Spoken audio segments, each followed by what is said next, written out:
읽어주는 수사 참 따뜻한 이야기 수도원 책방.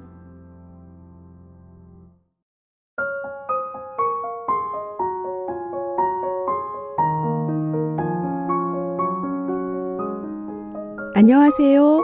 책 읽어주는 수녀 성바오로 딸 수도회 강소영 마리아 수녀입니다.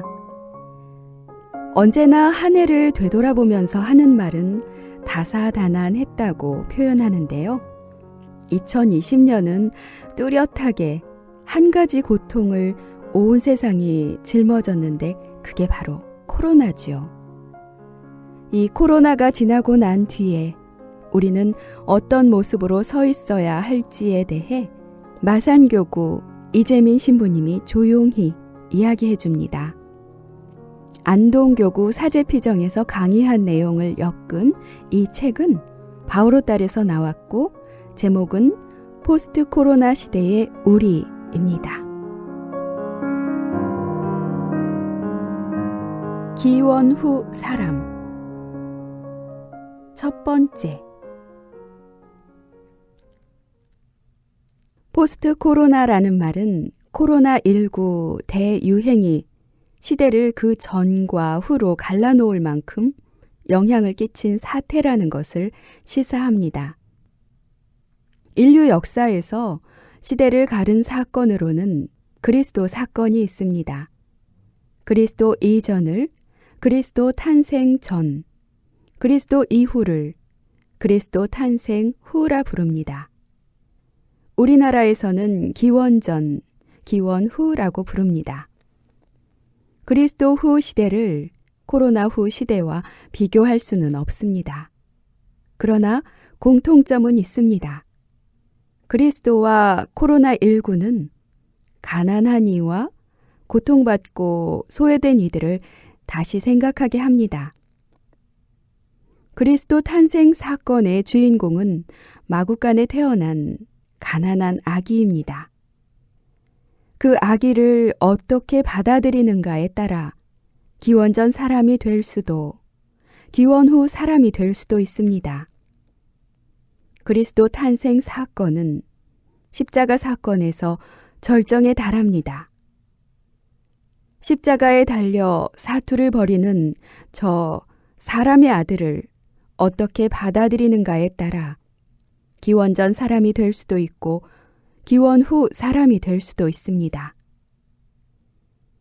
구유에 태어나 십자가에서 죽은 그리스도가 시대의 분기점이라는 것은 가난과 십자가, 가난의 탄생과 십자가의 죽음이 시대를 가르는 기준임을 의미합니다.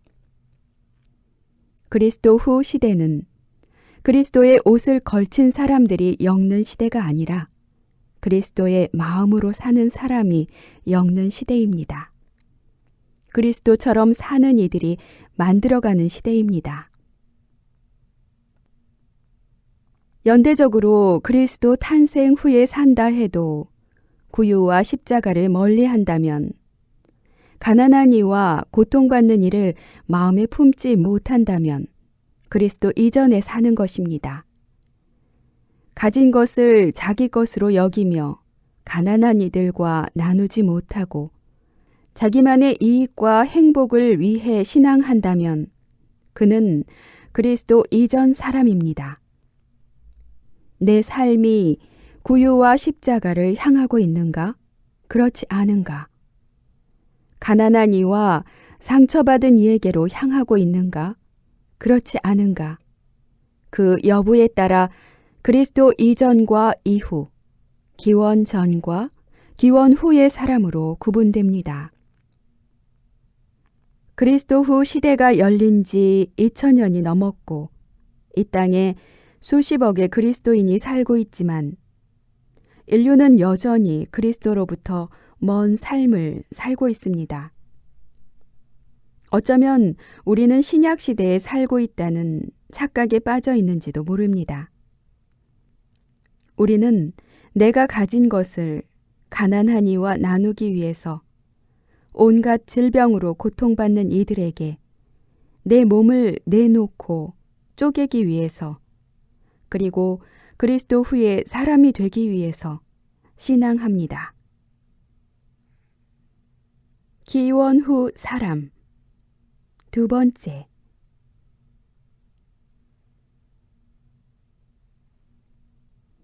그리스도 이전과 이후 사람은 세상 끝날까지 공존할 것입니다.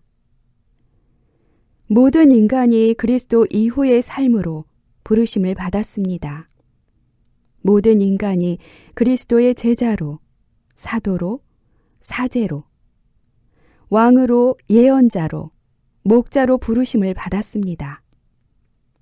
그러나 모든 이가 그 길을 가는 것은 아닙니다. 이는 예수님이 지적하신 것이기도 합니다. 베드로가 예수님에게 신앙을 고백하고도 사탄이라는 꾸지람을 들었다면 자신이 고백하는 바가 무엇인지를 몰랐기 때문입니다. 신앙은 무지 속에 머물게 하지 않습니다. 그렇다고 알 수 있다는 말도 아닙니다. 자기의 말과 지혜를 자랑하지 않을 때 깨달을 수 있습니다. 신앙은 자랑할 수 없는 알매, 바탕을 두고 고백하는 데서 출발합니다. 그리스도를 안다는 것은 가난하니 소외된 이를 위해 자기의 몸을 바치는가, 그렇지 않은가 하는 데서 판가름 날 것입니다. 믿는 바를 알기 위해서는 성찰해야 하고 성찰하기 위해서 침묵을 몸에 익혀야 합니다. 그리스도교 역사를 뒤돌아볼 때 그리스도를 가장 오해한 사람은 그리스도를 안다고 자처하던 그리스도인이었다 해도 크게 틀린 말은 아닐 것입니다. 그리스도의 옷을 걸치고 다니지만 그들의 행위는 그리스도적이지 못하고 복음을 외치지만 복음적이지 못할 때가 많았던 것입니다. 십자가를 높이 들고 거짓 하느님, 거짓 그리스도, 거짓 천국을 선전하며 세상을 현혹했던 것입니다. 신앙에 대한 성찰이 없었던 것입니다. 기원 후 사람. 세 번째. 포스트 코로나 시대는 코로나19보다 더 심한 질병을 우리 사회가 앓고 있다는 사실을 깨닫는 데서 시작할 것입니다. 인류를 위협하는 또 다른 형태의 코로나들이 다가오고 있다는 사실을 의식하며 우리는 물어야 합니다. 질병을 앓는 이들과 함께하는 세상을 생각해 본 적이 있는가? 이런 성찰 없이는 인류의 미래를 열 수 없습니다.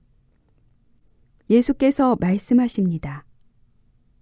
내가 주는 평화는 세상이 주는 평화와는 다르다.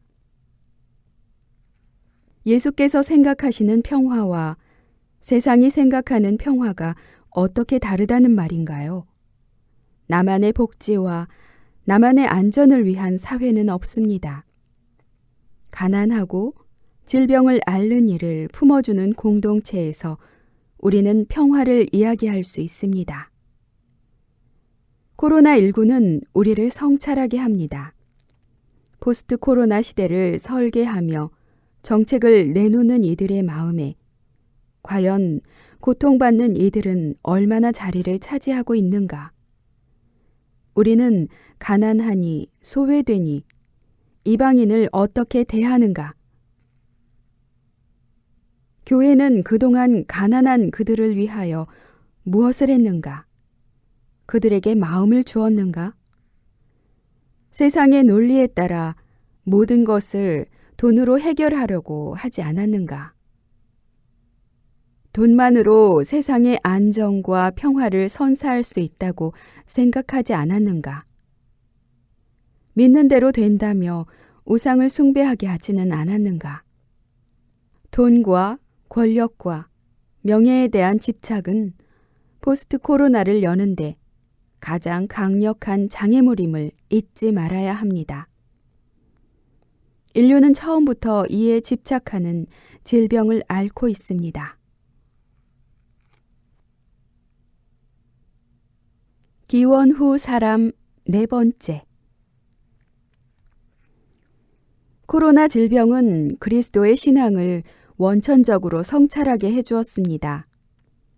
프란치스코 교황은 2020년 3월 27일 산타 마르타의 집에서 미사를 드리면서 인류에게 씻을 수 없는 고통을 안겨준 코로나 전염병은 아이러니하게도 우리 인류에게 무엇이 중요하고 무엇이 지나가는 것인지, 무엇이 필요하고 필요하지 않은 것인지 가리며 판단할 수 있는 시간을 제공해 주었다며 주님과 남을 위한 삶을 살기 위해 헌신할 때라고 강조했습니다.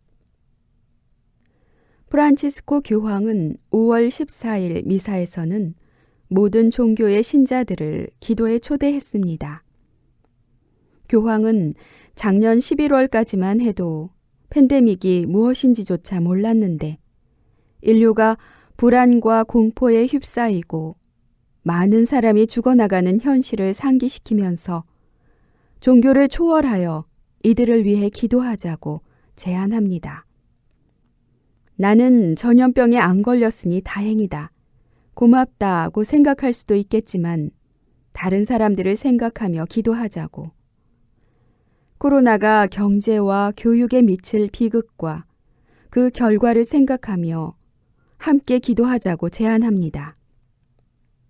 그러면서 교황은 코로나가 아닌 다른 전염병도 있다고 주지시킵니다. 많은 전염병이 있습니다. 전쟁, 기아, 그리고 여러 전염병이 있습니다. 프란치스코 교황은 또 요나의 이야기를 들려주며 니네베의 죄악을 도덕적 전염병이라 부릅니다. 도덕적 전염병이라 할 수 있는 죄악이 니네베를 덮쳤을 때 주님께서 요나를 보내시어 경고하고자 하십니다. 요나는 막중한 사명감을 감당할 수 없어 주님을 피하여 달아납니다. 주님은 끝까지 그를 부르셨고 요나는 마음을 돌려먹고 니네베를 가로지르며 도시의 멸망을 외치고 다닙니다. 그런데 놀랍게도 도시 사람들이 요나의 설교를 받아들여 왕을 비롯해서 가장 높은 사람부터 가장 낮은 사람까지 온 세상이 자루옷을 걸치고 잿더미 위에 앉아 회개하고 전염병에서 구출됩니다. 기원 후 사람 다섯 번째. 이번 코로나 대유행은 우리가 사는 세상, 삶의 양상과 습관, 우리의 신앙생활, 사목 형태를 그 원천에서 성찰하게 해주었습니다. 예수님은 복음을 선포하시면서 우리를 삶의 원천으로 안내하시고 그 원천에서 인생을 살게 해주셨습니다. 코로나19가 우리에게 성탄의 인간, 부활의 인간으로 탄생하는 기회가 되기를 희망합니다. 인류는 지금 새로 태어나기를 갈망합니다. 가난한 이만이 아니라 부자도 이를 갈망하며 질병으로 앓는 이만이 아니라 건강한 사람도 이 탄생을 갈망합니다. 부자는 부로 인해, 가난한 이는 가난으로 인해 행복하지 못하기 때문입니다. 코로나 질병은 새로운 탄생을 위하여 하느님께서 허락하신 아픔입니다. 우리는 산고를 피해가려고 해서는 안 됩니다. 새 생명의 탄생을 위해 이 산고를 감수해야 합니다. 바오로 사도가 권고한 것처럼 환난을 통해 우리는 인내를 배우며 수양합니다. 그때 희망을 볼 수 있을 것입니다. 우리는 환난도 자랑으로 여깁니다.